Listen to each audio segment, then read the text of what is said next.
We're excited to talk about the Bible and want to be faithful to examine as much of the text as possible. Unfortunately, we can't cover everything in a Sunday sermon, and lots of study and material get left on the cutting room floor. These episodes are our attempt to continue the conversation and cover as much of the Bible as we can. So welcome to the cutting room floor. I thought of this passage from this book by Jonathan Bethke about how Jesus is greater than religion, and the subtitle something like he is so much better than trying hard, doing more, and being good. I don't know anyway. I'll just read. So Jonathan Bethke is discussing here or going through some thoughts he had 6 months after he became a Christian. And he said, I'd done everything I thought I should be doing as a Christian, but I still had desires I thought were supposed to disappear. Lust, pride, and pleasure. Wasn't Jesus supposed to make my life better? Had I been duped? My Christianity was once just the American religion of work hard, do good, feel good, and maybe God will say, we good. I realized I was following the wrong Jesus. Not that there is a wrong Jesus, but I was following a fake version of the real one. This realization came to me as I listened to a Christian radio station one day.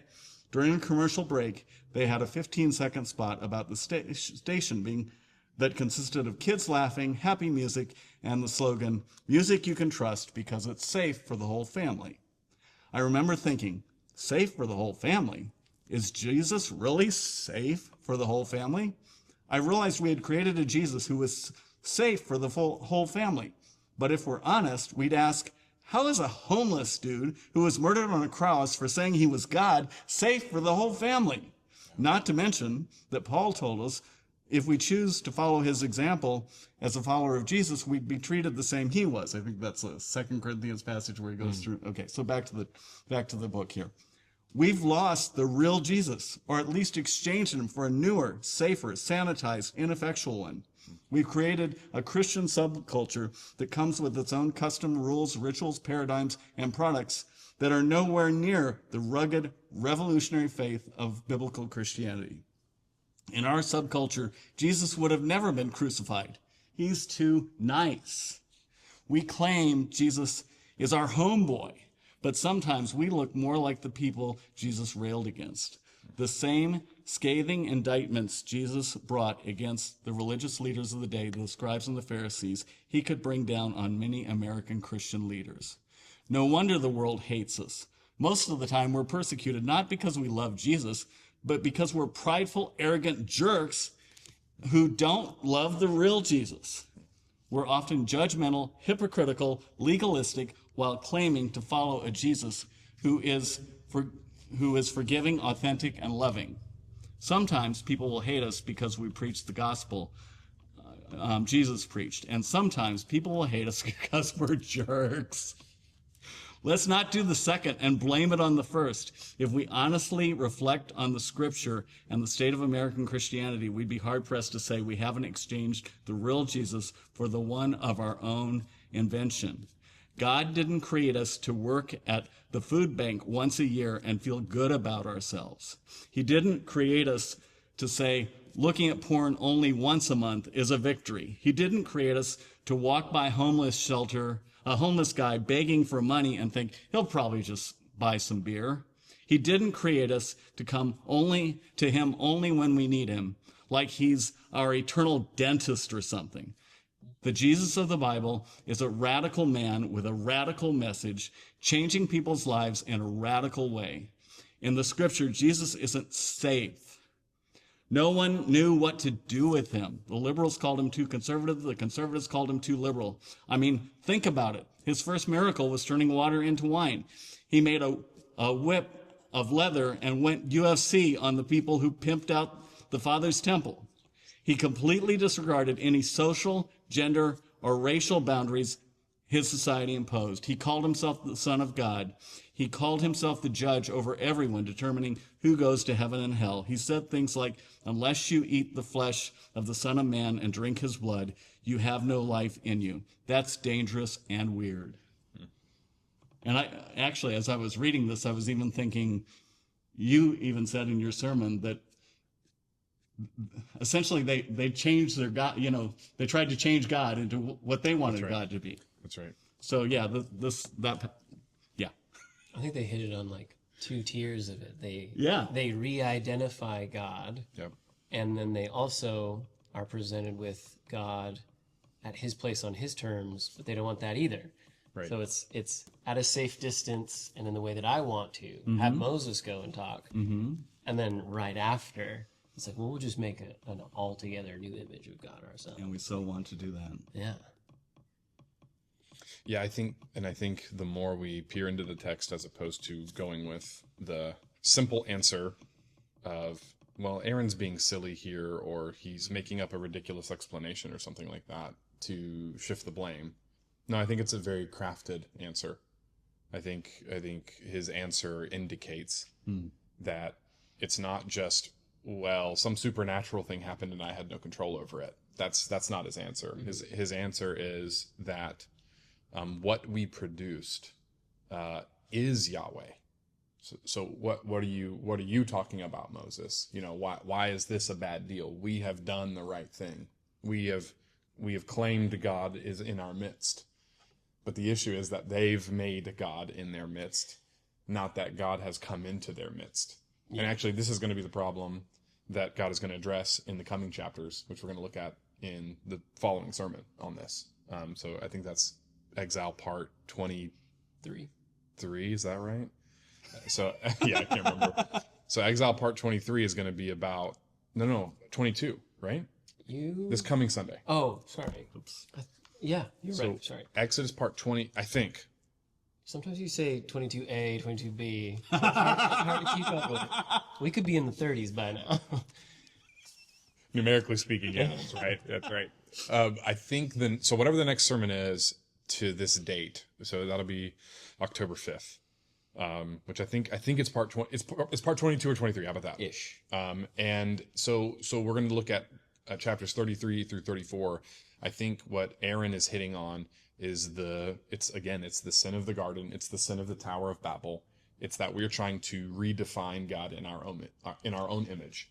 And so that's what Aaron has done, is that, okay, well, Moses, the presence of God is up there, and we thought you were dead up there because the presence of God is so powerful. So we know he's up there, and so what we're going to do is what we've always known, which is we're going to make a representation of our God, and we're going to bring his presence in our midst. Okay? So they create the calf as an image of Yahweh, which is what Aaron himself says, right? That this is the Lord. This prompts a couple questions in me. So I'm just kind of now realizing that there's kind of a parallel thing going on between, it does describe like what the people do to produce this idol, and then Aaron's response. Yeah. They don't layer on top of each other too neatly, which Totally I think is not. how we can get to the conclusion that you were talking about on Sunday, but that it says that like they took their adornment and they, brought all the materials together, and Aaron hammered it out with tools. Yes. But then his claim is that it just came from the fire. So we get a handicraft. This is what happened, and then the, I guess, theological claim that Aaron makes that I think communicates his stance on it. That's not super different from what I kind of want to get to talking about later with once they start getting instructions for the tabernacle. It's kind of split in two. Where it's like, hey, here are the things you're going to build and how you're going to do it. Yeah. And then it jumps back and we talk about all those things again. Yep. But it's all the doings with them and how those elements now relate you to your God. It's like, oh, we kind of got a little snapshot of that done the wrong way with Aaron and the people. Yes. It was like, hey, we made this, and this is what it says about our relationship to our new God, our new Yahweh. Right.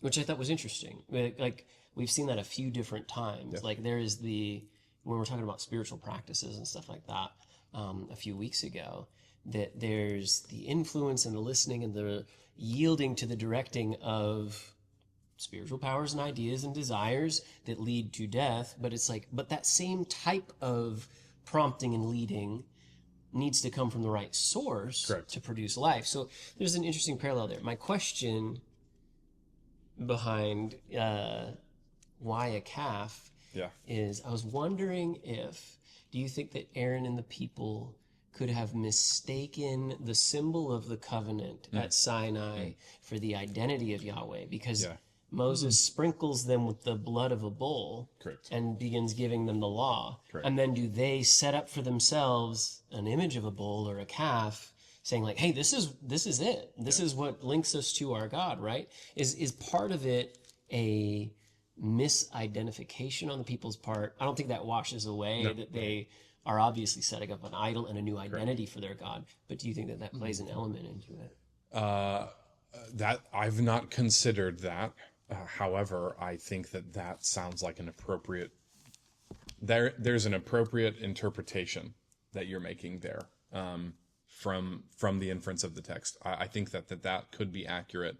There's the other side of that, which could be that a part of what they're doing is they are hearkening back to their Egyptian culture that they've just left out of, and appease the bull. Okay, could be a part of what they're doing. But again, I think we need to preclude that. I think we need to remove that interpretation from the table, based upon the fact that Aaron identifies this calf with Yahweh. In other words, it's not that we're trying to make a different God. It's that we're trying to make an image of the God that we've just heard speak to us. Right. But again, we're doing it in a way that we think we can understand. So actually, although I've not considered your position, I think it probably, interpretation, it probably more coheres with what's going on in the text. Yeah, I think it dovetails in, because I considered are they just readopting an Egyptian god that they're taking with them? And it's like, okay, but that they name it, that they give it the name Yahweh, I think tells us, no, that's off the table. But what that does do is it takes the name of Yahweh and his status and equates it then to, like, even if you're like, well, he's our God, not one of these Egyptian gods, it does make him like them. Right. Which is also a no-go. Yes, and God specifically, and they all heard these words at the mountain. They all heard God say, we're not doing idols. Yeah. You shall make no graven image. Okay. That's an express portion of one of the 10 Commandments. And so, so they violate a commandment, number one, in making, so that's at least obvious. But what we're talking about now in the background, maybe, I think this re-identification issue that humanity has with who God is and what his nature is like, and what is an appropriate image of God, and how do we become like him or represent him to the world, is not contained in, here's some earrings and let's hammer it out. Yeah, which I think is super interesting. Pun intended. Yeah, pun intended. Well, I had this book. I should have brought it. It was, I think it's called Manners and Customs of the Ancient World or something like that. And a lot of earpieces and necklaces and stuff would have hammered on it the image or the name of a particular god or whatever. So it is very interesting that kind of gets mashed into one thing. But it is interesting to me that the instruction is no image, and they automatically violate that. Yeah. But there's like also a, well, don't set that up. What is the appropriate way to, where is the place, and what is the appropriate way to meet with the true Yahweh? Yeah. And like that does come with a particular place, a particular setup, and all that stuff. So I think that like there's two things that are getting set up for the people, even though they've already broken a rule. Right. It's like the identity and the don't make an image of Yahweh. Yeah. But then also, like Moses now needs instructions on, well, we've been told Yahweh has identified himself. What is the appropriate way? Yeah. Like we've declined the offer to meet him on the mountain. Yeah. Does that mean that like it's completely off the table? Well, where is the place that God wants to meet with his people, and what's the appropriate way to approach the holy? Yeah. And that ought to be the question that we have pinging in our brain, because as of yet, it's been God to one person, or God to a small family. But even the small family, it's been kind of to one person who then informs people. And maybe there's been instructions by God that we're not aware of, or something like that. Maybe in the instance of Cain and Abel, like, why are they sacrificing? Right. How do they know all these things? Okay, we've talked that out at length. But so maybe there's some other communication that we're just not being told about. That's a potential. However, that's the question that remains hanging in the air, and it doesn't get answered until we close the book of Exodus. Yeah, not really. Yeah, we have some commands in the law that are occurring in these in-between chapters, I'll say, from our sermon series. So like maybe we jumped from 24 all the way to 32. Well, the reason we did that is because we're getting instructions on the tabernacle in passages 25 through 31, really. So we have some framework that God is giving us. Is giving Moses, because the people rejected listening to his voice further on. So they have the 10 Commandments. They at least know the basis or the founding core of what then the other laws will reflect the explanations and elaborations of. But yeah, they not only have they broken a particular command, they've made their own how. Does that make sense? Yeah. So I think that's a part of the issue. Yeah. It's like it's not just, you know what I mean? It's not just like that God told us to do a thing and we're given just complete latitude to figure that out. There seems to be a way that God wants us to, well, that makes sense because there is a right and good and true way to act and operate within the world. And God is calling us to that way, which would reflect his character and his nature. So you can't just do anything in order to approach him. But he kind of has to lay that out for us. That's a very interesting thing to say, that like he's going to give us instructions that will reflect his character and nature before we can even sit down with him in relationship. Well, I guess in an appropriate fashion. Yes, because he's already revealed himself. He wants us to come sit with him on the mountain, but we don't want to do that. Right. And so, okay, well, how then can we, produce relationship? Yeah, how can we communicate with one another? Communicate is not even the right word. It's commune would be the right word. Yeah. And so because you have created distance and because you remained at a distance, now there is a distance that divides us once again, even though that's not what God wanted. Right. The Garden of Eden. Like the garden. Yeah, the Garden of Eden. We have put ourselves at a distance, and what is the idea of exile if not being at a distance? Yeah. So this idea keeps repeating, and so the people have taken it upon themselves to discern the how without seeking God's character. They've attached God's name to their how, if that makes sense. Yeah. And we can't do that. Okay, now I want to say something else because we also were talking about, okay, why is it that they make a calf? And why is it that and I like the explanation that we're teasing out here as far as to the why they made the calf, but Aaron's explanation of, well, it just popped out. Yeah. Okay. I find this interesting. I think we have a very clear demarcating line between what is supernatural and natural because we have a post-enlightenment viewpoint of the world. We're hyper-rational. We use the scientific method to produce things. Right. Their vision of that in the ancient Near East is a lot murkier. The way that the supernatural relates to the natural, and that there's not really as clear a demarcating line as we would understand it. Except in the text, when he's giving the explanation, when he's like, sort of, kind of, when he's trying to explain himself, right? Yeah. That's when he says it popped out. But in the earlier text, it actually describes him crafting it. Correct. But if I'm tracking with what you're saying, like, I like art, I like music and stuff like that. Really, like when you make something and it feels really good, sometimes it feels like it fell into place on all its own. Correct. Or you got the things, where do ideas come from type of thing. So are you saying that Aaron's claim not only says something about the people's relationship to the identity that they're giving Yahweh, but also, even though it clearly says that they put it into action, this is what guided the hand. Yeah, it just popped out. Like it's like divine almost. It's like I discovered it. Right. So like that's what good art I've been told because I don't do art. I didn't like the gesture you did when you did it, but I get what you're saying. Good art, I have been told by people who are good at art and who possess that skill and that talent. They say sometimes art is more like a discovering than it is making. I think isn't that what Michelangelo said about the David? Is it was already there? Yeah, I just had to reveal it. Reveal it. So Yeah. good. Remove That's the right. stone that wasn't dead. That's it. Yeah. That's it. So okay. Now, let's pair that with another point of reference that we could draw this tie around. Paul's in Ephesus. Okay, there's a riot going on because the silversmiths, who are making idols of Artemis or Diana, whichever. 19? Acts 19? Acts 19. And they're, great is Artemis of the Yeah. Ephesians, great is Yeah. Diana of the Ephesians. And they rail for 2 hours. Okay, so here's what the city clerk comes and says in response to these guys to get them to shut up. Because what happens when you riot in a city, especially if you bear a Roman name, the Romans are going to come kick your butt, and you might lose your status, which loses you trade opportunities, which loses you, because that's where the Roman generals who are retiring would then retire too. Or they would be placed in retirement in particular places. Okay, so not everyone's centralized in Rome and doing rebellions all the time.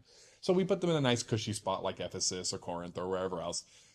Philippi specifically. Philippi and Ephesus are two specific places, culturally speaking, who bear the Roman like seal in some sense. They're a colony or something like. I think colony specifically is what they're called. So, okay, so we've got all these people here. And they're rioting for 2 hours, and if Rome shows up, then you might lose your colony status, which loses you some ability to govern. Okay, so it's a big deal. So the city clerk shows up. Verse 35. The clerk quieted the crowd and said, "Fellow Ephesians, doesn't all the world know that the city of Ephesus is the guardian of the temple of the great Artemis and of her image, which fell from heaven?" Yeah. Right. So again, not made by, It just just appeared. popped. It just popped right out of heaven, right in our hands. Right. Which is so silly because he's talking to idol makers. He's talking to I guess what I'm trying to say is that clear demarcation line of what is physical and what is spiritual is much murkier. The answer is yes in the ancient Near East. I've heard speculation that maybe some original something was maybe a meteorite or something, but then they make, but obviously they're making Could be. Right. Could be. But again, in that time, they don't know what a meteorite is. It is a special rock from heaven Right. that we're now going to craft Right. as a representation of the God who sent it. And it is as if, even though I make it physically, it is as though her image came from it. So it's like I think it's something like that going on with Aaron. Is his explanation is not, well, I don't know what happened. Like he's playing dumb. Yeah. That's not what's happening. He's making a divinity claim. Right. So it's less about him not taking ownership for his actions. Yes. And more about, Justifying his actions. yeah, With a divine. which also puts him in allegiance to, he's backing his Yeah. cow. Yes. I guess. Backing his sacred horse. cow. Yeah, his sacred cow. It's not a hand wave. No. It's no. not a dodge. No. And it's why he attaches Yahweh's name to it. He's not afraid to do that because now this is where the Egyptian pops out, right? Because now we're seeing how they've been enculturated to view the world like Egyptians. So in order for us to bear God's name appropriately, so let's say the justification is, well, we wanted just to obey commandment number 3. Thou shalt bear the name of the Lord. Thou shalt not bear the name of the Lord in vain. Yeah. So we wanted to do that. Yeah. We wanted to carry that representation of God, which is what an image is, what an idol is. Okay, but again, the like Genesis, the Hebrew accounting of how God makes the world, and how He sets things in motion and how He creates, is very different. So it's not statues in a temple; it's people in a garden. So here we have statues at a mountain, which is also a watchword for God's presence, temple, garden, those kinds of things. We've discussed that at length. But yeah, it's like Aaron is trying to not return, but do the thing opposite of what God is trying to do, which is establish this people as his representation. Because Adam is the son of God in the garden. Well, who's the son of God at the mountain? It's Israel. And now Aaron is leading the Son of God away to image God as they deem fit, not as God declares himself. Right. If that makes sense. Yeah. So yeah, there's Eden echoes all throughout here, and there's a highly sophisticated way of viewing the text. It's just that we opt for the Sunday school answers more often than not. Yeah. Because they're easier. So, and I'm guessing among anybody who might be watching this, I'm maybe not the only one that's, and maybe you covered the Sunday about where, it sounds like you're saying Aaron explicitly equates the calf to Yahweh. Yeah. I mean, I know, I recall where, it just kind of popped out, but Yeah. but it's in 32. It should be 32. Oh, because 32 is where he's been caught, and it's the whole golden calf chapter. Never mind. Yeah, I'm trying to find the particular place. Yeah, 25. Moses saw that the people. No, sorry, not 25. Trying to see Aaron's announcement to the people. It's verse 4. He took what they had handed him and made it into an idol cast in the shape of a calf, fashioning it with a tool. Then he said, "These are your gods, O Israel, who brought you out of Egypt." Oh, see, I read that and I didn't think, oh, that's Yahweh, because it's lowercase g. Okay. Now it's probably Elohim or whatever in the original Hebrew, Yes, right? which just means a spiritual being. Yes, which could also be God, depending. Right. When Aaron saw this, he built an altar in front of the calf and announced, "Tomorrow there will be a festival to the Lord. Yeah, that's that's okay. That's where the identification. Tomorrow there will be a festival to the Lord. Okay. Yeah, and that's Yahweh there. Yeah. Okay. I definitely see how he's connecting that. Can you reiterate that? You talked about that maybe 2 weeks ago when we see the word Lord. Oh yeah. So when you have like that like small caps Lord in your Bible, that's the translators in English honoring the word Adonai. But Adonai is a watchword or I don't know how to put it, a provisional word that the copyists utilized instead of Yahweh because his name is so sacred. Yeah. We don't want to take it in vain, so we can't write it down. So we're going to use another word that identifies the word that's supposed to be written down. Which is one of those tricky translations things where it's like, Lord is adequate as an identifier, but it does kind of murky the water of the narrative as far as like what is being said to the people now, you know? Well, it's titular rather than personal, and I think that's the whole issue. Yeah, titular. It's a title. Okay, that's what I was gonna say. Yeah, title versus person. Yeah. You get us. Status. Yeah. I'm with you. I don't remember what Jim's career was, but we'll just say he was I can say IT guy. Okay, that's a title. But that doesn't say anything necessarily about Jim Moffitt. And when I say Jim, it's now a different thing. You know. So anyway, so it does kind of like it kind of obfuscates or obscures a little bit what's going on in the text, which. I'm glad you asked that though, because if someone was like, "Well, where does it say that you called it Yahweh?" I would peel through and I wouldn't find it. You wouldn't find it. Unless I remembered. So it wasn't a dumb question. So put that in your pocket. There's no dumb questions. No. Yeah, I know, but in this case, it truly was not a dumb question. So I'm going to bring up something that maybe again is a tangent, and we might have to fact check this. I don't know. Have you ever heard that in copying, when scribes would copy the text, that when they came to the name of the Lord, they'll actually have like a little ceremony or something? Okay. They would wash themselves. How cool. Yeah. And I think there's even a cycle upon which, like at number 7 is when you wash your whole body or something like that. It's not just, I wash my hand, a little hand sanitizer. Okay, let's keep going. It's like at some point there's a full body washing that you have to do in order to come back to the text. Yeah, it's kind of amazing. I think people think that the transmission, which would be the copying and passing down. Right. I think that people think that transmission is more like a game of telephone, and it's really not. And this is really not like that. Right, and and we're really speaking of the Old Testament in this case. Yes. Yeah. Which was already established as canon before the time of Jesus. So. In apologetic studies, this is not a conversation that really many people enter into much anymore because it was already an established thing going into the Second Temple period far before Jesus even arrived on the scene. That's why most of your manuscript studies are going to, not most, but most of the apologetics behind manuscript studies are going to focus in on the New Testament because that's the more modern a time frame that we can assess with more text criticism. What's the word I'm looking for? Strategies. Yeah. So whereas the Old Testament, it's not that it's inaccessible, and there are many manuscript experts in the Old Testament who debate these things and have apologetic stuff, but it's more of a settled question because the formation of the canon was already established by the time of Jesus. I think I answered well. Yeah, I don't. I'm trying to hold back from doing a big long manuscript translation or copyist. Sorry. Let's move on. I got a sidetrack. That's good. No, I really like that. Can I start asking some questions? Yeah. Okay. So we ended, or not ended, Sunday, we were at the Golden Calf. And then moving forward from there, does the Golden Calf split? Oh, no, it doesn't.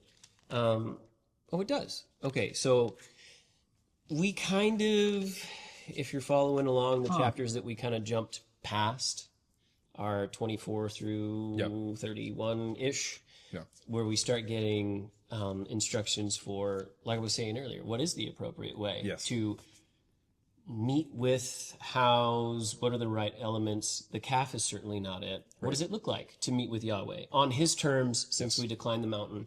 And so 24, 25, 26, 27, it's a lot of, they get the instructions for the tabernacle, which the way I understand it, correct me if I'm wrong, is kind of a pre or temporary temple place, mobile temple. Yes, that's exactly what the tabernacle is. Tent style, and then it goes into great detail of like the measurements of it, what's in it, the colors, the lamps, and all that stuff, which I think is really, really interesting. Yes. I have so many questions around this stuff. Okay. What I wanted to point out is that there's kind of a break between 24 through 31 of what does this place look like and what are the elements in it, and then we do the golden calf thing, and then we jump back into the tent and the elements, but it's more what's happening with those elements from there on throughout Exodus, with more that we're going to get into later. So can we say it simply? Yeah. 25 through 31 are blueprints. Okay, yeah. And 35 and on are like the construction site is open. Okay. Yeah. So I have so many questions around that, but the main thing that I took away from the garden series that you did maybe a year and a half or 2 years ago, which was so good, is like, what is it that the tabernacle is meant to call to mind, and what is the like? You can't make an image of Yahweh. Right. What is it that the tabernacle is supposed to image as this meeting place between God and his people? Do you want to talk about that at all? These parallels between tabernacle and temple and garden imagery. Yeah. So, and it's really important, in fact, because again, I think sometimes we come to these texts and we go, like, why does this matter? Why is this important? It matters Exactly. To any of us. And that's again why we're slowing down, why we're doing the cutting room floor. It's why we're doing all of this, because the slower we read, the more we're going to capture the details. It's like a camera. When you have a longer exposure, you're going to allow more light in. So the longer you allow your shutter to stay open in between snaps, the more light you allow in. So the slower we can go with the text, the more hopefully we're capturing some of the details that otherwise we would have missed. And so some of these things, like, I know I used to read these as a student or as a kid and go, okay, oh my gosh, this is where I would get like bogged down in my reading time. Absolutely. You know what I mean? Because it's just, Absolutely. it's hard to engage with. But yeah, as you slow down to check out the portions of this, what you're struck by is the consistency of garden imagery in the elements of the tabernacle. So the tabernacle itself from the outside is kind of this drab looking nothing. It's covered in skins and stuff. Yes, and they're knit together and whatever. I don't know if knitting's the right word, threaded together, whatever the right word is, that's what they are. And it's kind of a darker color. So there's not really much to see about it. You have the outer court situation where there's kind of a fence going on there as well. And then you've got the altar, and you've got the place of sacrifice, as well as a very large bowl for washing. Okay, and then you might have like a couple of places to sit where the priest would eat with the people who brought the sacrifices. Okay, so that's what's going on so far. Then you come into another segment of it. If you enter into the tent itself, now you're in a beautiful blue and green and gold space. All of a sudden, you've gone from a drab, just uninteresting, ordinary, maybe is what we should say. You've gone from an ordinary looking thing. And these guys know how to make tents. Yeah. That's what they're living in as they wander around through the wilderness. Well, can I even take it maybe a different angle from ordinary? Yeah. It's like they're also in like wilderness, right? Yes. And so it's like, okay, this is the contrast in like every way is it's striking. really high. It's really striking. Yeah, it's like a black and white picture to a full in color picture is what happens as soon as you enter into the tabernacle. So there's colors all around.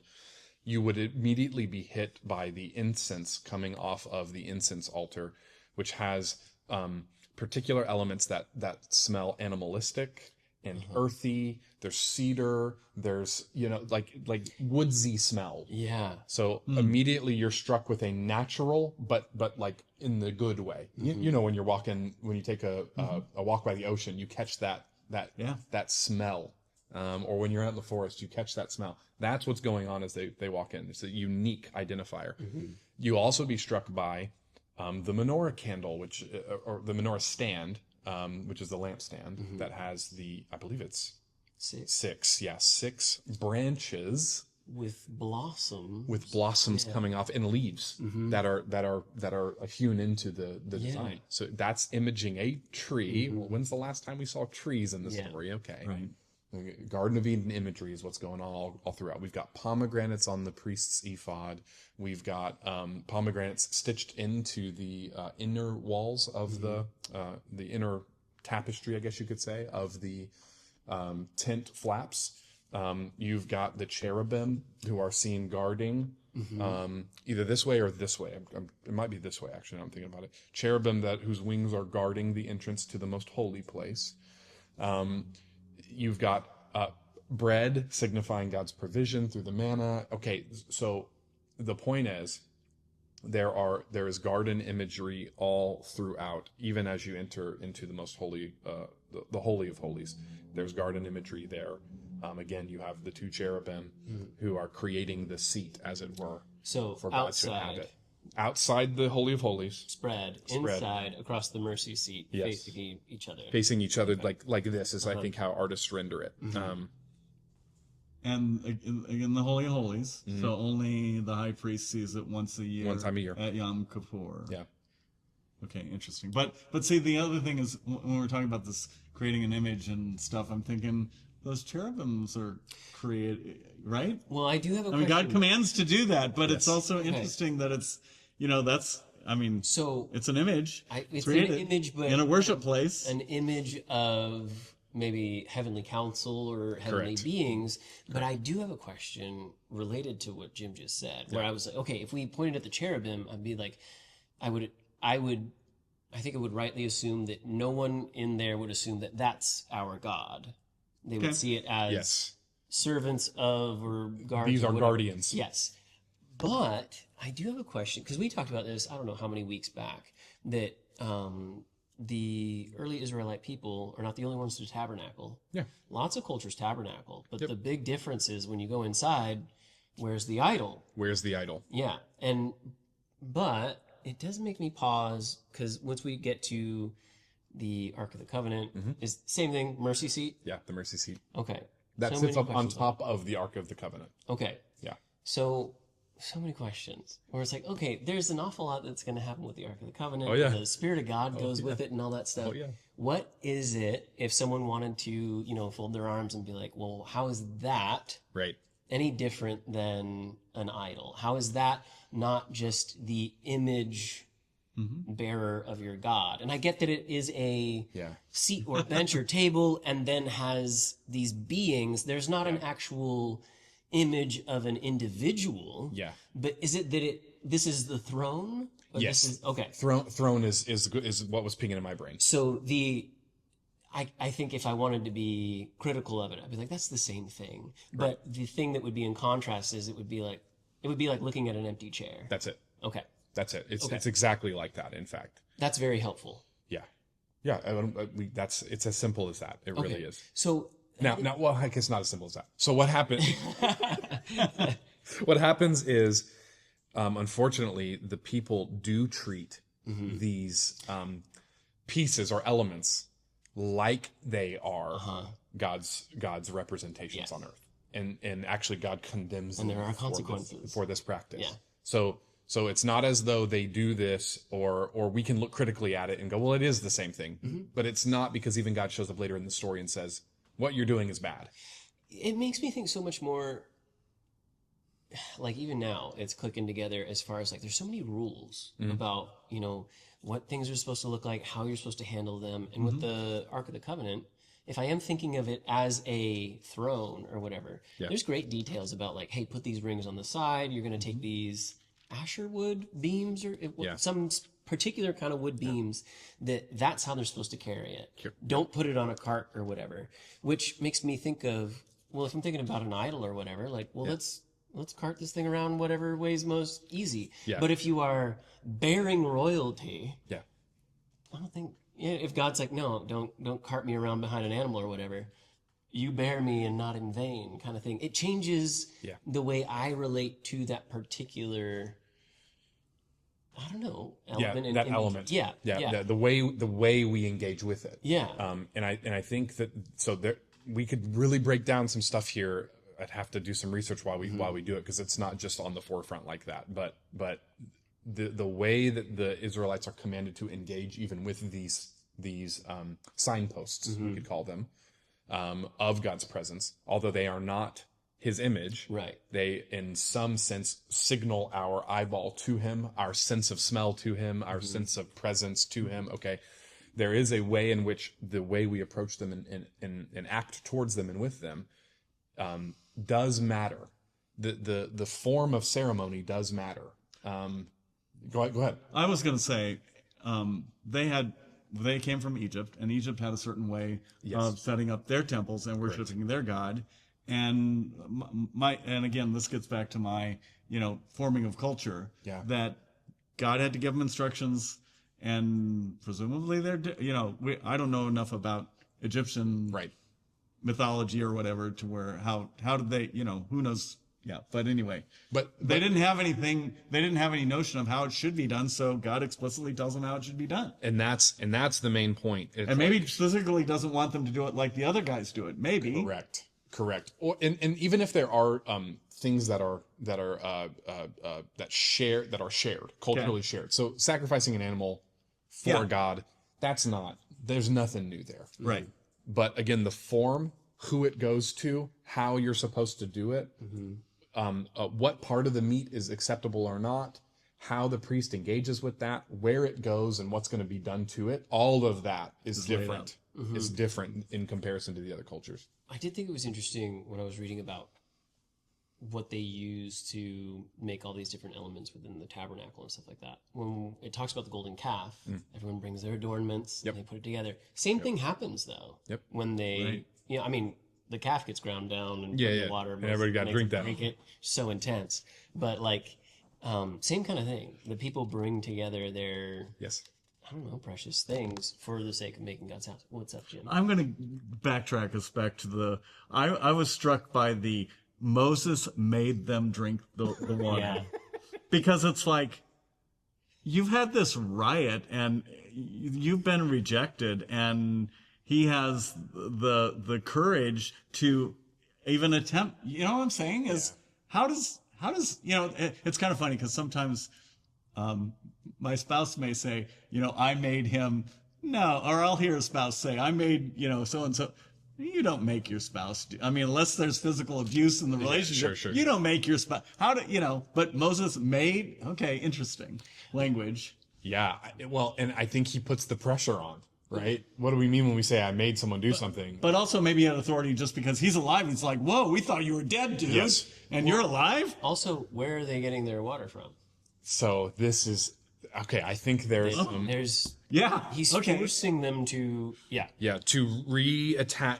You go ahead and say it. He's making them take this image and identity that they've set up for themselves. He's crushed it and brought it back to the actual source that's sustaining them. Yes. He makes them drink the water that's from the rock that God provided and instructed. He stood before the people in chapter 17, and Moses strikes the rock, and the water comes forth. So this is certainly a callback, is what I'm trying to say. Yes. There's certainly a reversal going on here. Don't you guys know who's providing for you? It's not this thing. And in fact, I'm going to make you drink bitter water as a reminder of how God cleanses ours. Does that have anything to do with when they do Passover? Yeah, bitters? Absolutely. Yeah. Is this specific? Or just desert I think it's just a part of the setting. Collective. Okay. Yeah. So my other question is, if it is definitely a callback to, hey, we're going to go to the source that sustains us. I also think that this isn't a one-time deal, because Jeremiah will make it very clear as we get farther down into the prophets that, like, hey, Israel has kind of done this, like, returning to idolatry again and again and again and again. And it comes down to, like, you want to do the idol worship thing, you're going to the land of idol worship. You're going into Babylon. Yeah. And I do kind of think it's maybe the foreshadowing of, like, the make your bed, sleep in it. Yeah. You set up your idol, you're drinking it now. Yeah. You know? Yeah. And I think they get, I don't know. we're also speaking about truth about our rebelliousness. Sometimes when we sin, God's like, okay, you want to go down this road? Yeah. You're going to do how it. it ends up. Here's how it ends up. Question, like, what happens if you drink gold? Probably not much good. Thanks for supporting us by watching. Don't forget to subscribe and click on the bell to receive notifications when we post. I don't think about it too much. Yeah. So okay. So what you were talking about? Yeah, I got No. This is good. This is really I good. don't think, yeah. But I'm trying to pick back up where you were headed with. I lost track. Okay, I can jump into my next thought, though. No, that's good. Unless That's good. We'll come back to it if it comes. Yeah, back. if it pings on. So all this garden imagery and the place of the holy and the Ark of the Covenant, all that stuff that we're talking about, 24 through 31. Yep. This is what it all looks like. We're setting up shop. Yep. And then we said 36 on. 35. 35 I think on Yeah. is, well, now here's the function. Right. You know, the shop is open or whatever. The thing that really struck me as I'm reading these two, collections of chapters together is that, one, I'm reading the setup and I'm like, oh, wow, this place would just, how could it not feel holy? Yeah. And I think that I have a lot of admiration for, if you've ever been able to go into like a really, really old cathedral or whatever, like I really enjoy being a Protestant Christian. Yep. I think old Catholic cathedrals, it feels holy. I think, does. Elements and spires and all that stuff, it does something. It evokes a response. That's what I got out of 24 through 31. Yeah. It set the atmosphere for me for where God is going to meet with his people. And then in 35 on, I was like, this is a lot of blood. Yeah. So trying to think of like, well, how would it feel to step into this blue, green, gold space out of wilderness and now into this holy place, and there's imageries of trees and blossoms, and this is where this happens and all that, and be like, oh, this is very garden reminiscent. Yep. There's a lot of blood. Yeah. On the doorstep. But not in. Not in. Okay, that's very interesting, because that's kind of what my question is. A couple times a year, maybe there is a sprinkling of blood that occurs, but there's not the splashing, bloodletting that happens during in the sacrifice. courtyard? Correct. Okay, so that's kind of, as I'm trying to format my brain around like what would it be like to be in this space, kind of like really resonate, and there's a lot of comfort in that like coolness of being outside or in the woods or in a garden type of thing. But then also, what is that like? And it kind of evokes that holiness or whatever. It's like, well, what if that is coupled with the smell of that like coppery tone of blood, Right. It suddenly would sober or somber the atmosphere a ton. So I thought that was very interesting as we're looking at, okay, here's the elements in the setup. Now here's the function, and it not that they don't match, but the way that they're married together makes a very interesting atmosphere. Certainly. A contrast is a good word. Mm-hmm. It's all the same image, but one side is a little darker than the other. Yeah. A little? Yeah. One spot is a bright spot, and the other spot is a dark spot. That is certainly what's going on here. But think about that for a moment, because does that not also reflect what we've seen in Genesis 3? That's exactly where my mind was going, because it's like, okay, this space now fully encapsulates the meeting place, the holiness of Yahweh, and the human condition. Correct. I was like, oh, that's just... Because what does God have to do in order to clothe man and woman at the end of Genesis 3? Well, he has to make a sacrifice. And that's what's happening outside of God's presence there at the tabernacle. So it's like you have to walk through blood, essentially, to get to God's presence, which is maybe not literally, but it pretty much, though. You have to walk through blood in order to get to God's presence, because life is required to make recompense. Life is required for redemption. Blood is required. Okay. So and what's also interesting is that the tabernacle faces what direction? Do you guys know? East. It faces the east. Yeah. Oh, and that's where Eden is supposed to be. And that's where Adam and Eve were banished from. They were banished to the east. Oh, okay. So it's So like, it faces the direction of banishment. It Correct. doesn't face where Eden. so what the tabernacle is doing is it's like it's replaying God's presence and exile all in one moment. Now, I've been puzzling this in my brain because I don't have the words for this yet. I'm not sure we're going to figure it out either sitting at this table, but let me throw this out at you. I've been thinking about ceremony. I think ceremony creates a distinction, right? You do a ceremony when you have a marriage. You might do a ceremony when you dedicate a baby, or whatever. I'm trying to think of like you do a ceremony at graduation.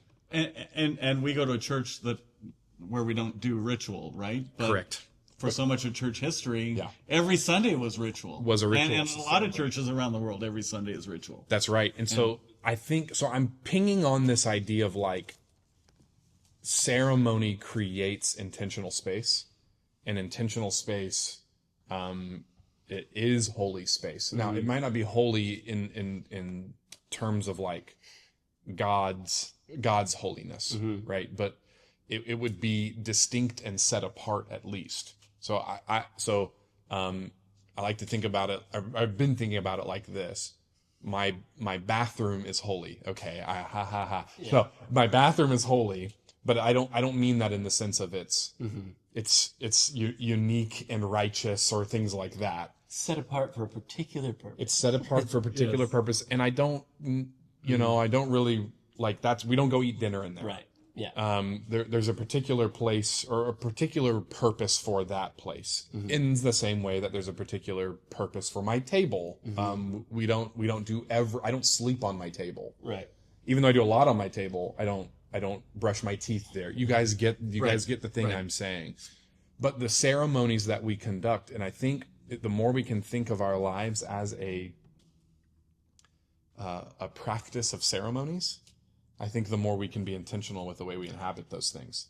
So like, in other words, when I sit down to my table with my family, if I view it as a ceremony, even though it's a microcosm, of maybe a bigger ceremony, a wedding feast, you get it. But even if I can approach that moment as if it's ceremony, then what I've done is I've created a holy space. Yeah. A distinct, unique space. And so I think that's a part of why the vibe of, I think that's why God is giving them this culture, as you've said, is they need this how, because the ceremony produces the end effect. Okay, Well, produces the end effect. Yeah. Where my head was going is, so far through the narrative, we've said it every week, formation is happening. Yes. And it's through, God is leading people through or bringing them to a point to set them up for something else. I feel like ceremony is where we get to partner in that. We're saying, well said. I am now an active participant in the pursuit of my formation, I think is what ceremony does. That's good. And it's like, it's very interesting to think about in contrast to not just the way that we do church versus church history, but our culture in particular. If you think of things like rites of passage and all that stuff, where it's like, what are we doing proactively to form us into healthy men and women and all this stuff? And it's like, okay, is ceremony necessary for everything? Like, no, but when it's not there, there's a noticeable difference of what a lack of formation, or there's a difference between being formed through experience or being formed through participation. Yeah, I love the way you're saying that. There is a difference now as an adult who runs Thanksgiving. Do you know what I'm saying? Yeah. Now that I'm the adult who cooks the turkey and, you get it. And I have my family sitting there or whatever. There's a difference in my experience of Thanksgiving. It is a far richer, it's a little more stressful, sure, but it's a far richer holiday for me now as an adult, because I'm entering into it in a participatory manner rather than as a participant. Yeah. You're also a facilitator. Or maybe, I'm entering in a facilitator role, not as merely as a participant. Maybe that's the way to put it. Yeah. So maybe we should backfill what you just said. I'm partnering in the facilitation of my formation. Yeah.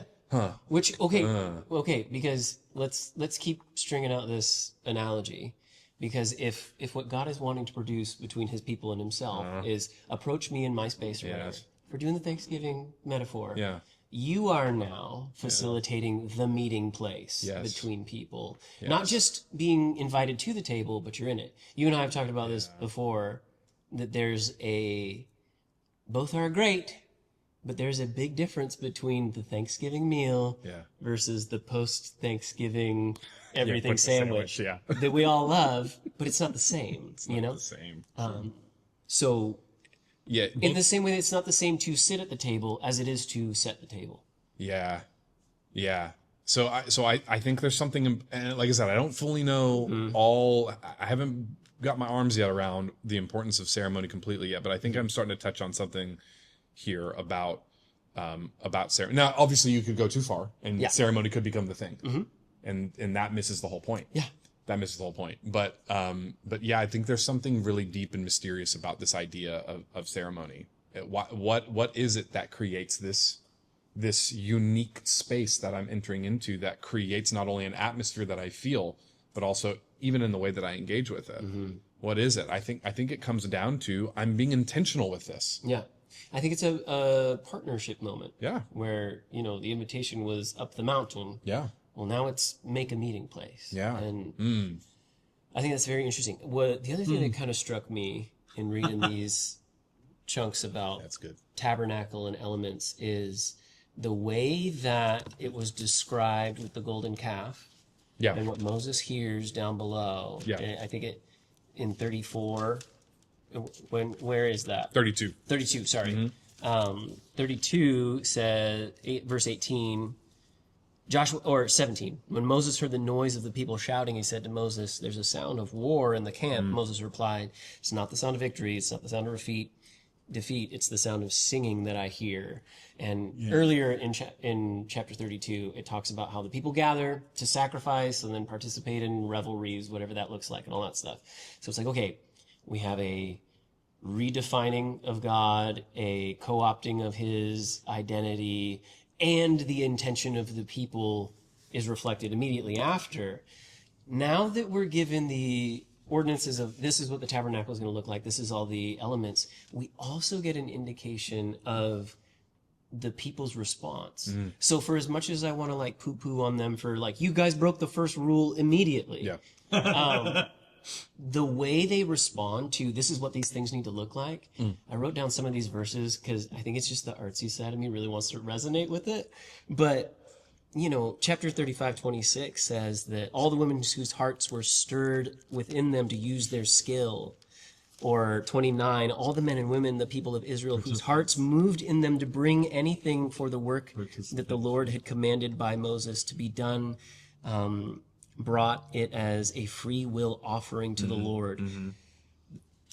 I am in love with chapter 35, 30 through 35. Yeah. I love Bezalel for so many. He ticks every box for me in the way that he's described. When the Holy Spirit comes upon him, it talks about how he's filled with the Spirit of God, with skill, with intelligence, with knowledge, and craftsmanship. Yeah. I want to be that guy. Yeah, that sounds like a good description. And that's all in 30 through 35. And he kind of, these women come with their skills and adornments to offer. The men come as well. Bezalel is more specific, and he has a small group of craftsmen who come around him too. And the people bring their precious things and their skills, and it says that there's a stirring within their hearts to do so and to bring it as a free offering. So it's like, okay, they did it exactly wrong and with haste. Yes. But then when it's laid out before them, they don't decline the offer the second time. Right. And they do it with the right posture Yeah. and filled with the Spirit of God, where it's like, okay, we're making the place where God's going to meet with his people. Thanks for supporting us by watching. Don't forget to subscribe and click on the bell to receive notifications when we post. This is an instance where, you know, the Spirit of, all through the Old Testament, you're going to get the Spirit of God descending on the mountain and then coming up, or descending on the tabernacle, coming up, the tent of meeting and then coming up, or on an individual and then coming up. This is one of our earlier ones where it's like, okay, these men and women who are now the craftsmen for this holy space are filled with the Spirit as they do Might so. be the earliest Maybe one. the earliest I one? think it is the earliest one. That's Which is fascinating. significant because it's an indication. I want to step back and what I just feverishly wrote down, which I would expect that David will probably is already ahead of me on this, is Israel, the Hebrews will not, are you know, they're not going up the mountain. They're not going and entering into the presence. Right. So the tabernacle represents God bringing his presence to them, which is also the incarnation. Yes. Oh my gosh, I'm getting chills as I'm saying this. Which is actually the language of John 1.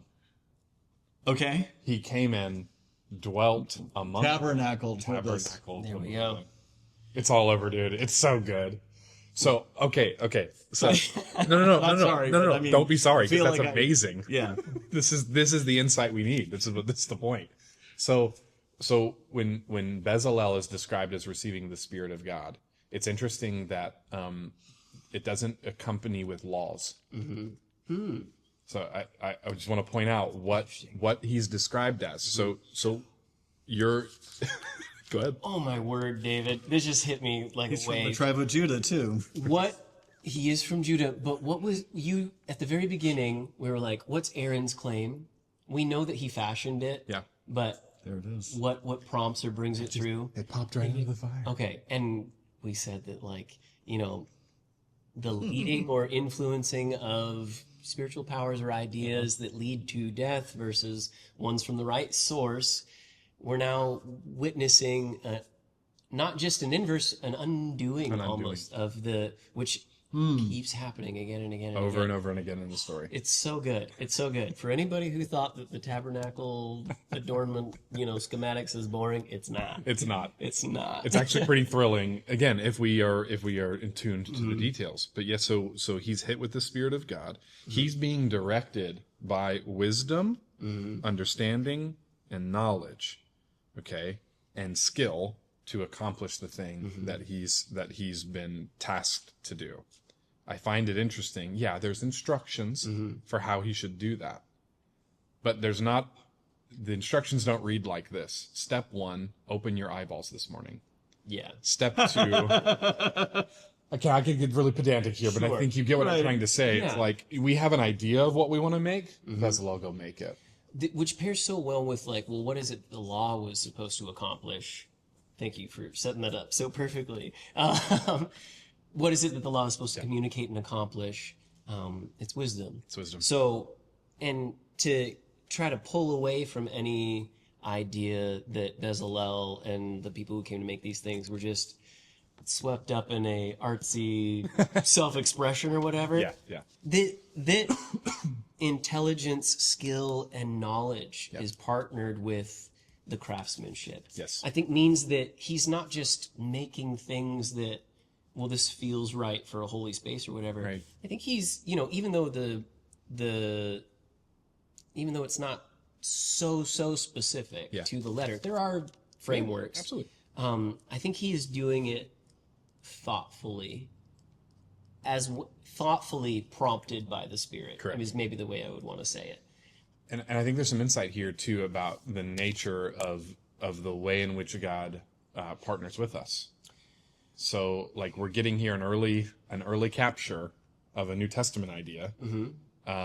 That what does it look like to be filled with the Spirit? It doesn't just mean I float in an ethereal cloud. Right. It doesn't just mean I perform a particular spiritual gift or something like that. Mm-hmm. It doesn't mean I have particular power necessarily. It can mean all those things. But I think the more we try to, again, make a really hard demarcating line about what it is or isn't, is when we get ourselves into trouble. What I think we're finding here is that the partnership of the Spirit of God indwelling someone or filling them results in God's will being done and people being brought into relationship and partnership in accomplishing His will. Yeah. Partnership in accomplishing His will is what I was thinking it is the practical outcome of being yielded to the Spirit and being a human being. Yes. So you don't suddenly stop being human and everything's Correct. all Holy Spirit. God has chosen a means when He's working through human individuals. This is what it would look like. Yeah. And what that kind of pings in my brain is, we were talking about canon of Scripture earlier and all that stuff. What does it look like to write down the Word of God, Old Testament or New? Yep. It's like, okay, I believe that it is Holy Spirit inspired Word of God, but penned by human hand. Does that mean that eyes rolled back in the head and we did the automatic writing thing? I don't think so. I think that it is prompted with knowledge and intelligent and well crafted. I think the authors of the New Testament in particular, it might be easier to address that just because it's closer to us in history. I mean, it's still a ways back, but to see, John is doing something very Hebrew in the way that he writes, or Matthew really wants to point out this particular thing.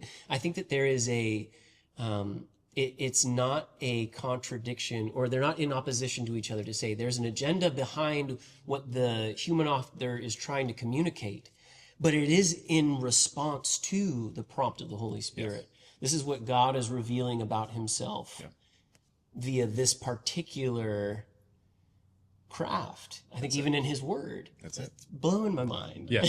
And so, is it the Spirit of God who's doing it, or is it Bezalel? Yes.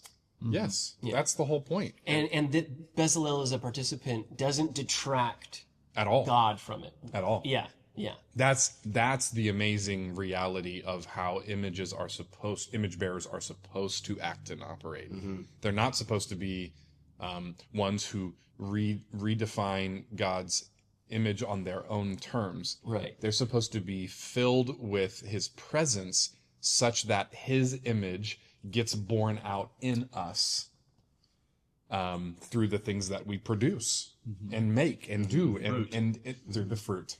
Gosh, thank you for saying it that way, because I wasn't even going to use that word. That's so good. So that's it. Would this also just be like, okay, if it's through the prompting of the Holy Spirit and all this stuff, this is what being a rightly formed image bearer looks like. Is, okay, now you're not just reflecting, but also participating and acting like you're taking up the name of Yahweh. You're bearing it. Oh, okay. You hold it within you. Yeah. Yeah.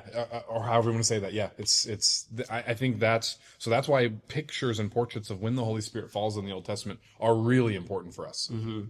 And they're important for other reasons, but this is one of the big reasons. This just gets me so pumped. I've been waiting for us to talk about tabernacle for a while. And now I'm just like, well, when are we going to talk about the temple? We get to do it again. We get to do it again. Okay. Jim, you have anything? I have more questions. I just these are just a couple of random thoughts. One is just that we Westerners who get our food in sanitized ways aren't really in touch with like animal blood. And the other one here, I was reading in 31 just a little snippet of verse 13, and it's just a little comma about the Lord who makes you holy. And I was just thinking they just blew it, or no, they're about to blow it. Yeah, they're about to. But I'm the Lord who makes you holy. That's really interesting insight there, Jim, because I think we keep talking about ceremony and all of these things. It's not that ceremony does it. the Lord makes us holy. That's what so like, to use a maybe non-spiritual, example of this, it's like when I go to set the Thanksgiving meal, it's not that the plates make, you know what I mean? My little turkey gobbler plates that, are pretty, or it's not the napkin that makes it holy. Right. It's not even the work I'm doing that makes it holy. It's that we all sit down in presence with one another. Thank you for saying that, because that is so important. It is God who sparks this thing. It's God who makes, in the same way that my presence and the presence of my family is what makes Thanksgiving meal special to me. It's also God's presence among his people that flips the switch, or whatever, however you say that. As you're describing, and again, maybe I'm getting off, but just the whole Thanksgiving thing, as an older person, I realize how special those when you're a kid, it's just like, ooh, it's things. But when you're an adult, you realize this is a special, because everybody's together, right? Yeah. Presence, yeah. I do wonder if, like with what you're describing, and then how you've described setting the table, I think it's just a very good metaphor that we're using today. Because when you're a kid, you're excited about what's on the table. And it's like, okay, when you are the adult or the parent or the grandparent, you're excited about the meeting place. Who is at the table? Yeah, and it's like, okay, it stacks very neatly. This is very good. So I don't know about you and your family. But my wife, and I say I agree with her, but for Judy, it is really that Thanksgiving is absolutely her favorite holiday, and it's because of families together for this meal, and I think that's maybe something that. And for kids, it's Christmas because they get presents. We kind of touched on, there's kind of a tipping scale that can happen with ceremony, where it's like, okay, if we do away with it altogether, then we're not participating in formation in the way that we maybe ought to in a lot of ways. That's good. The opposite end of that scale is that ceremony becomes so prominent that we miss it altogether. Yes, we miss the presence. Yeah. And we could be so excited about what's on the table that we don't see who's sitting across from you. That's it. Now, for them to jump back into our timeline, I think at this particular moment when it's being set up and you get to kind of see the way that people respond to the invitation to set the table, as it were, it's a very, very sweet moment. Yeah. It's like, okay, we had our Sinai covenant moment, and they all said, we'll do it like you say. Absolutely. And immediately fail. It's like, okay, now we're setting up the tabernacle, and it's this great, great moment. How quickly do the elements in the atmosphere become merely the stage, and then the action on it falls to the side, and they start pursuing other stuff. So in an introspective way, in my relationship to God, do I allow the functions of walking out the Christian life to blind me to walking with the Lord or meeting with him on his terms? It makes me, it's one of those uncomfortable itches to me that says, like, well, how could they have broken the first law right away? It's like, I know I've broken that law. It's like, well, okay, now they're getting it right. I'm like, okay, what am I doing? Am I doing ceremony right? What is the healthy way to do it, or the appropriate way to do it?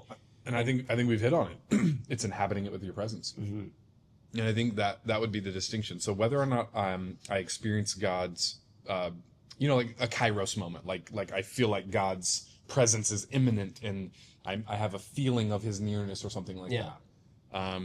Or we could maybe say I cry in worship or something like that. I don't have to have that experience every time in order for worship to still be pure and good. I can have an average experience of worship. I think when it shifts from I'm reaching out for God in the way that I'm orienting my body, and in the way that I come and participate in the ceremony of it all. I think it's all about it's not all or merely about a heart posture.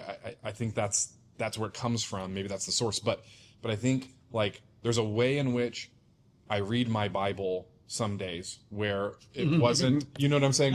Where I didn't walk away like, right, that kind of experience. Yeah. But But there is a way I can read my Bible on the opposite end where I'm just doing it and I'm doing it begrudgingly today because I'm just checking the box. But then there's this big, I think, middle ground where sometimes I'm just doing it, but I'm following the form and I'm leaning into the practice of it, the participation of it. And how about this? I'm relying on the participation to usher me into God's presence when he decides it's going to be time. And that's what I'm trying to say. It's the Karate Kid. It is. It's the Karate Kid. You don't know why you're waxing on and off. Yeah. I think in a more serious sense is, if in both ways, if I'm going through the motions, I can also do that when I don't feel like my heart is in it or whatever, and believe that it is producing something in me, maybe prompting my heart to the right posture. Now, on the opposite side of that, I could feel very much in tune with whatever's going on or prompted by the Spirit. I could feel like my heart posture is right. If that does not overflow into my practice or become ceremony or whatever, am I allowing my heart posture to do what it is meant to do, to prompt me to participation in a relationship? Does that make sense? Yes, it does. This is a good talk. And maybe you went way beyond this thought, but I've read books on meditation that essentially say God appreciates the effort, no matter what. Well, I mean, I guess as long as we're just not going through the motion, but God appreciates the effort. That relationship, good relationships require us to put effort into them, and God is a personal being who appreciates our effort. Yeah, Miguel sent us this quote earlier today. Oh, come on. Virtue attempted brings light, indulgence brings fog, or whatever. Yeah. So, virtue even attempted brings light, is what he had said. And I was like, that is so... That's a C.S. Lewis quote. Yeah, it is. Yeah, virtue even attempted brings light. Yeah, I think that he really is touching on something in Mere Christianity there, when he's really delving into this idea. It's not fake it till you make it necessarily, but it is practice until presence occurs. It is formation. Yeah, it's formation. Yeah. I've not framed it this way before, but I'm really liking the way that we're saying this right now.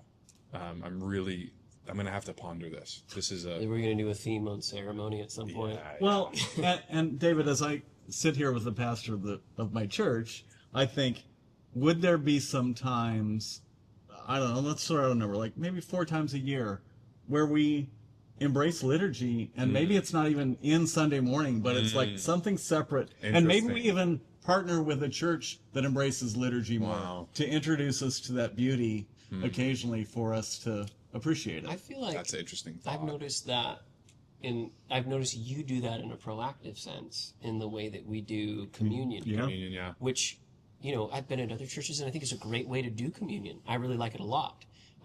Where it is a lot more personal. Yeah. Or the atmosphere of the room is set up in such a sense where it's like, we're going to worship.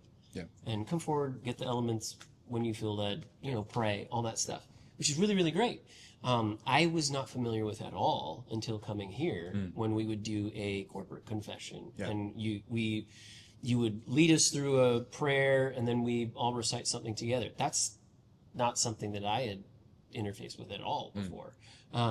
But I see the value in and what it communicates as far as what's happening to us as a body as well as an individual, So I think Jim's exactly right, where it's like, okay, we could be very critical of, say, high church traditions that have all the ceremony in maybe excess or whatever. But rather than being critical of that,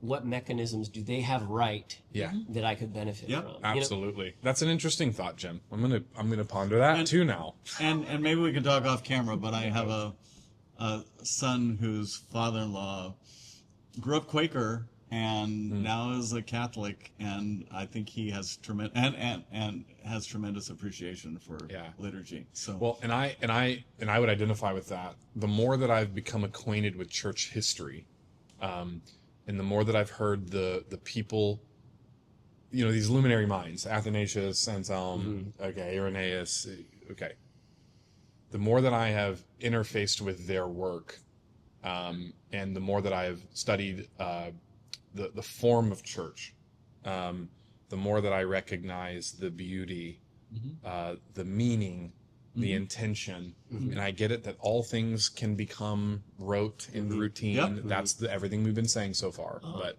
yeah, I get it. How about this? When you face the dark night of the soul, or you face the incredibly difficult situation in life, what are the things that pop out of your heart, and how do they get in there? That's the question.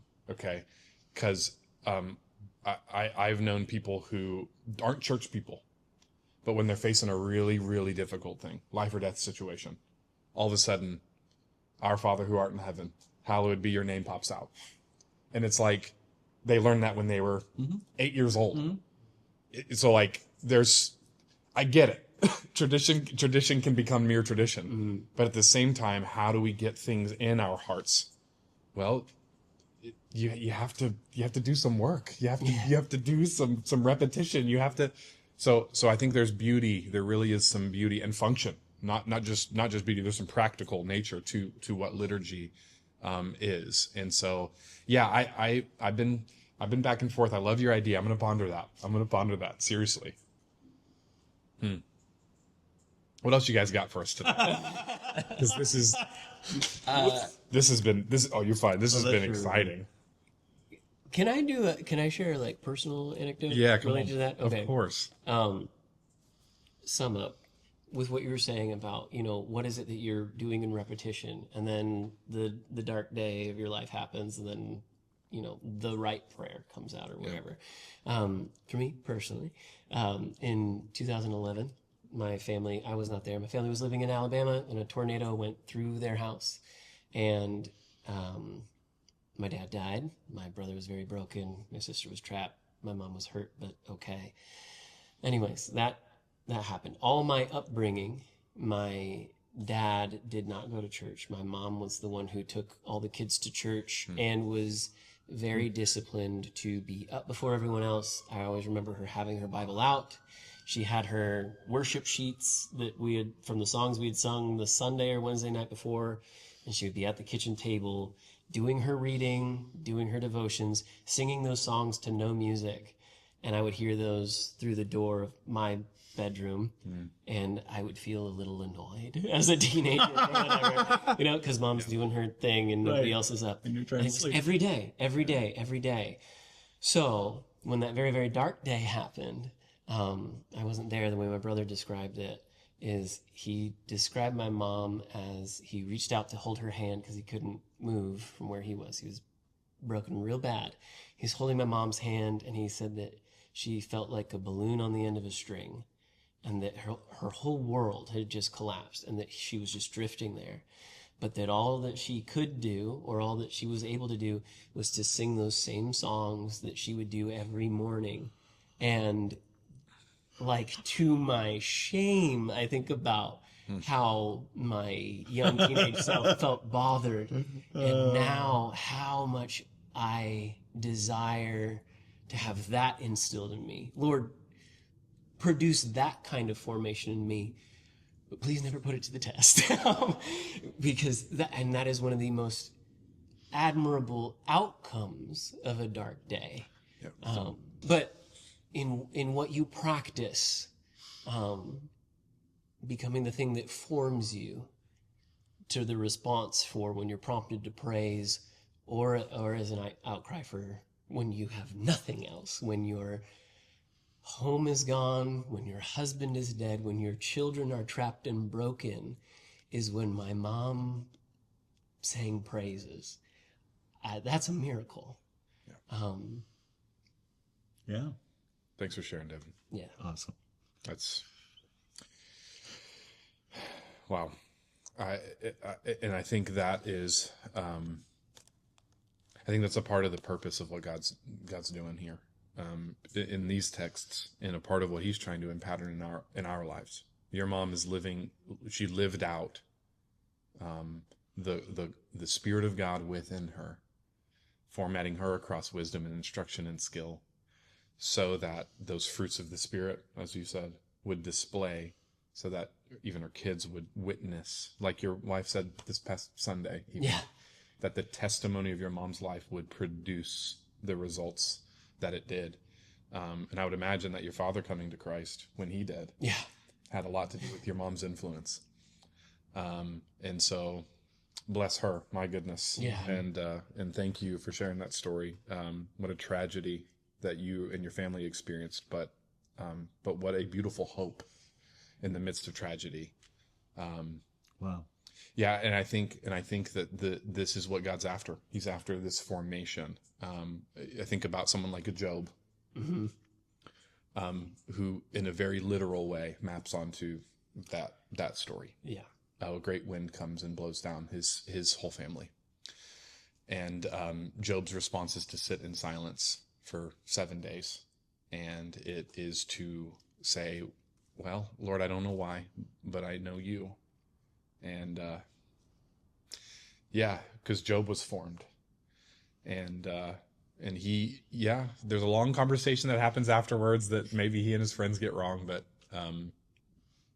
the end of the punchline of that book is it's God's presence, and I think that that's what we're seeing here, is the power of God's presence, Who makes us holy? who makes us holy. Gosh, that's good. That's really good. This I don't know if we need to say anything else today. I feel like that's a great. I'm Especially full. with that story. I'm Especially full. with that story. Yeah. Can I add something to that? Yes, sir. Please. Yeah. Earlier, he was talking about the tabernacle and how there wasn't an idol inside of it, but it was filled with God's presence, and you guys keep talking about presence, and that's what made it special, was God's presence. That's amen. That's it. That's it. And that's what we're going to come to at the end of this book in Exodus, in fact, and what we're about to see in chapters 33 and 34 as we head forward in the next part of the sermon series, because it's the key. It's the key to the whole thing we're looking at. Well, gentlemen, thank you for the conversation. My goodness, I'm full. The Lord is good. Yes. I feel very, very, what's the word I'm looking for? Satisfied. I feel this feels like a holy moment. So thank you. Thank you both. With that, thank you guys for joining. Shoot your comments off. If you see Devon's mom somewhere in the community, you tell her she's a saint, and she's the best person that you want to get to know. She's an incredible woman. Thank you for sharing her testimony and yours. Yeah. Man, I know I said we're not going to say anything else, but I want to say this. Seth, one of our elders, recently told me we carry grace and grief in equal measure. And because we have graces every day, but we also have a lot of grief. And let me encourage you to think about that as you interact with people. We're all carrying grace and grief. All of us. All of us are going through stuff, both good and bad. And so I'm thinking about the C.S. Lewis quote I read last night with our I Said This, You Heard That class. You've never met an ordinary human. There's no such thing as mere mortals. We're all immortals, and the weight of relationship is the weight of glory, and God has made us this way because he's this way.